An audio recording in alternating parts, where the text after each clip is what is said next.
गुणातीतो अक्षरं ब्रह्म भगवान् पुरुषोत्तमः जनो जानन् इदं सत्यं मुच्यते भवबन्धनात्। श्री स्वामिनारायण भगवाननी जय।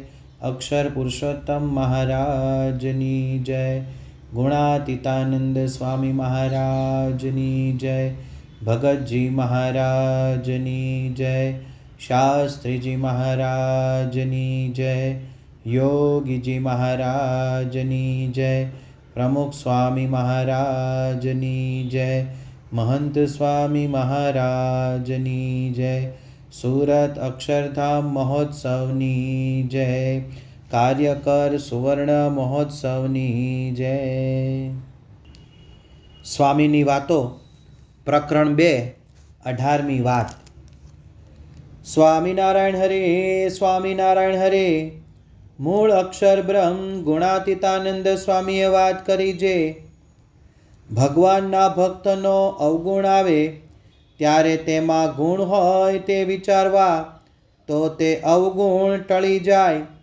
જેમ 5 લડવા આવ્યા હોય તે સામા 50 આવે તો તેને હટાવી દીએ, તેમ ગુણ તો ઘણાય હોય તે વિચારવા તો દોષ થોડા હોય તે ટળી જાય। ને જો દોષ ઝાઝા હોય તો સત્સંગમાં રહેવાય નહીં। ને જીવને બળ પામવાનો હેતુ તો સત્સંગ જ છે। તે જેમ ખાય તેમ બળિયો થાય, તેમ એક તો આ બધાય મંદિર કરે ને સત્સંગમાં ન રહે, ને એક તો એક ઈંટ પણ ન લીધી હોય ને સત્સંગમાં રહે, એમ સમજણમાં રહ્યું છે। ગુણાતીતાનંદ સ્વામીની બીજા પ્રકરણની 18મી વાત તે થઈ। આ વાતમાં ગુણાતીતાનંદ સ્વામી આપણને સૌને ગુણ ગ્રાહક દ્રષ્ટિ કેળવવાની શિખામણ આપે છે। કદાચ કોઈનો અવગુણ દેખાય તો તેના ગુણનો વિચાર કરવાની વાત સ્વામી આપણને શીખવે છે। ભગવાનના ભક્તનો અવગુણ આવે તે આપણા માટે સાધના માર્ગમાં મોટામાં મોટું વિઘ્ન છે। શ્રીજી મહારાજે વચનામૃત લોયા પ્રકરણ 1માં કહ્યું કે અવગુણ આવે તો માથું કપાણું જાણવું। એકવાર મુક્તાનંદ સ્વામી જમતા હતા એ વખતે એક સાધુએ એમનો અભાવ લીધો। તેના પરિણામ સ્વરૂપ જ્યારે જ્યારે જમવા બેસે તેને કીડા જ દેખાવા લાગ્યા। આપણને મંડળના હરિભક્તોનો અવગુણ આવે તે કોઈને કહીએ કે લખીએ તો તેમાંથી આપણું અતિશય અહિત થાય છે। અવગુણ આવે તો તે વ્યક્તિના ગુણ વિચારવા જોઈએ। સ્વામીએ દ્રષ્ટાંત આપે છે કે જેમ કોઈ 5 લડવા આવ્યા હોય અને 50 તેને હટાવે તો હટી જાય। કોઈ કૂવે પડવા જતો હોય ને સામા 50 જણ તેને વારવા આવે તો તેને પડવા ન દે। તેમ ગુણ ગ્રહણ કરીએ તો અવગુણ ટળી જાય। ગુણ વિચારવા માટે એવી દ્રષ્ટિ ખીલવવી પડે, રોજ તેની પ્રેક્ટિસ કરવી પડે। જાગા સ્વામી પોતાની પૂજામાં સંતો અને હરિભક્તોના નામોની યાદી રાખતા ને તેનો પાઠ કરતા। યોગીજી મહારાજે યોગી ગીતામાં લખ્યું કે સત્સંગમાં થાથા થાબડા જેવો હોય તેનો પણ અમને અવગુણ આવે નહીં। ગુણાતીતાનંદ સ્વામી આપણને કહે છે કે ભગવાનના ભક્તના ગુણ કહેવા, તેમાંથી જીવ બ્રહ્મરૂપ થઈ જાય ને એ દોષ વિચારે તો જીવ ભ્રષ્ટ થઈ જાય।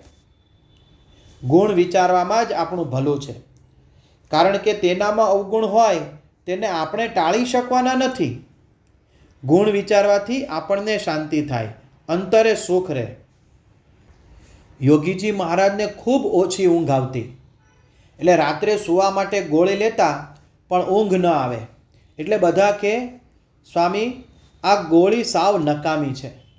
તો યોગી બાપા કહેતા, ગુરુ ગોળી તો બહુ સારી, આખી રાત ભગવાનનું ભજન થયું।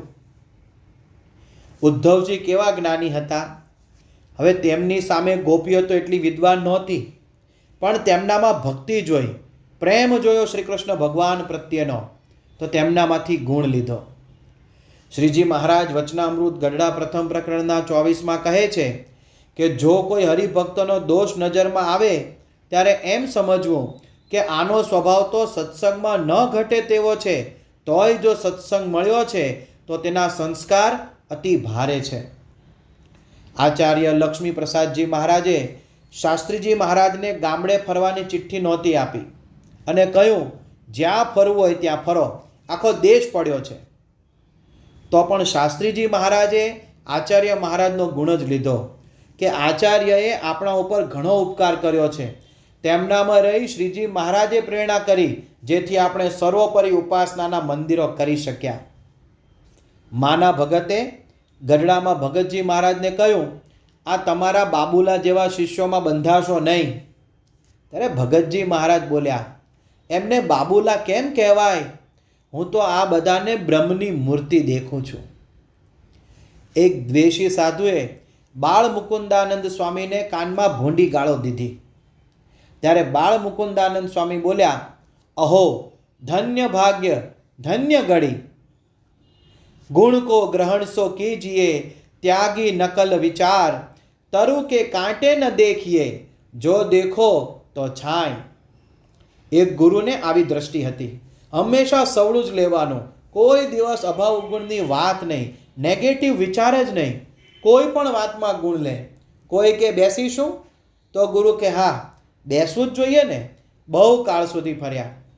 બીજું કોઈ એમ કે ઉઠીશું તો કે હા ઉઠવું જોઈએ આગળ વધવા માટે. કોઈ બોલે બારી ખોલશું કે હા દરેક દિશામાંથી શુભ વિચાર આવે ને. કોઈ એમ કે બારી બંધ કરું તો કે હા બંધ કરો, દૃષ્ટિમાં કેટલું પાપ ભરાય છે. આમ દરેક સ્થિતિમાં દરેક પ્રશ્નમાં ગુણ લેતા તો સદા આનંદમાં રહેતા. વળી સત્સંગમાં કોઈ હરિભક્ત ટકી શક્યો છે એ વાતનું સૂચન છે કે તેના અવગુણ કરતાં ગુણનું પલ્લું ભારે છે. સમુદ્રમાં 1000 પ્રકારના પ્રાણીઓ હોય, પરંતુ જીવતા હોય ત્યાં સુધી તેઓ સમુદ્રમાં રહે અને જેવા મૃત્યુ પામે કે તરત જ કિનારે ફેંકાઈ જાય. એમ આ સત્સંગ સાગરમાં જેનામાં અવગુણ કરતાં ગુણ વધારે હોય તે જ ટકે. માત્ર હવે એક ગુણ શોધવાના છે, વિચારવા પ્રયત્ન કરવાનો છે. શ્રીજી મહારાજ વચનામૃત ગઢડા પ્રથમ પ્રકરણના 6માં કહે છે, જે વિવેકી છે તે તો દિવસે દિવસે ભગવાનને ભગવાનના ભક્તને વિશે ગુણને જ દેખે છે. એકવાર નિત્યાનંદ સ્વામી મુક્તાનંદ સ્વામી સાથે જમવા બેઠા. ખીચડીમાં ઘણી કાંકરી હતી એટલે નિત્યાનંદ સ્વામી મુક્તાનંદ સ્વામીના સેવકને ઠપકો આપવા લાગ્યા. ત્યારે મુક્તાનંદ સ્વામીએ કહ્યું, એમને કાંઈ ન કહેશો, વાંક મારો છે, મારી ભેગો રહીને એ શીખ્યો નહીં.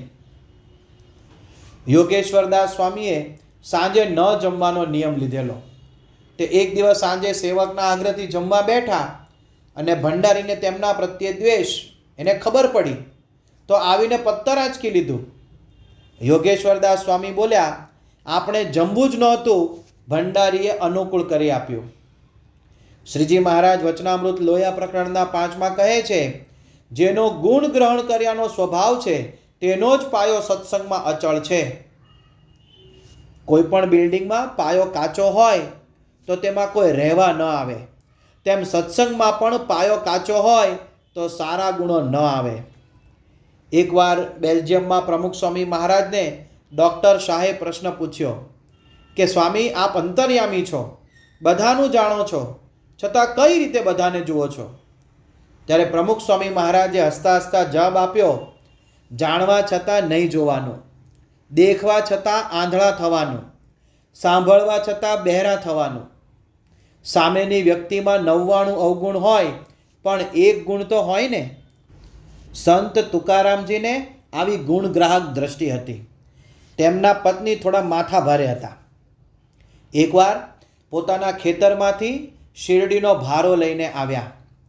રસ્તામાં બાળકો મળ્યા એટલે તેમને થયું લાવો બાળકોને થોડા આપીએ, એટલે થોડોક શેરડીના સાંઠા બાળકોને વહેંચી દીધા. એમ કરતાં કરતાં ઘરે પહોંચ્યા ત્યારે માત્ર એક સાંઠો વધ્યો. પત્નીને રીસ ચડી. એમણે એ સાંઠો લઈ જોરથી તુકારામના બરડામાં માર્યો. એ સાંઠાના 2 કટકા થઈ ગયા. સંત તુકારામ ગુસ્સે થવાને બદલે હસતા હસતા બોલ્યા, તો કેવી પતિવ્રતા છે, એક સાંઠાના 2 ભાગ કર્યા એક તારા માટે ને એક મારા માટે. જો ગુણગ્રાહક દ્રષ્ટિ હોય તો દરેક પરિસ્થિતિમાં સુખ, શાંતિ અને આનંદ મળે. કંઈ દાખલા વિના જીવ બ્રહ્મરૂપ થઈ જાય.